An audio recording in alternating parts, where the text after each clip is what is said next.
Butang ang panahon sa daghang lugar sa nasod. Matod sa Pag-asa, bisan pa dayon nga nakaapekto sa nasod ang habagat, hinay ang huyop sa hangin ug dili kayo mabatyagan ang grabing pag-uwan. Dili sama sa miaging simana nga giigo sa milabayng mga bagyo. Sa susamang higayon, posible usab nga uwanon ang ubang lugar inubanan sa epekto sa posibleng localized thunderstorms.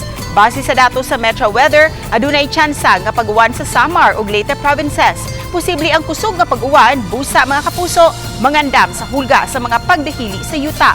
Alang sa heat index forecast, ugma sa ubang bahin sa Central ug Eastern Visayas matud sa Pag-asa, hayan moabot ka na og 42 degrees Celsius sa Burungan, Eastern Samar, samtang 41 degrees Celsius sa Katarman, Northern Samar, ug 40 degrees Celsius sa Katbalogan, Western Samar. Adunay tsansa usab nga muuwan sa uban pa nga mga lugar sa Visayas, ingon man sa pipila ka mga lugar sa Luzon ug Mindanao.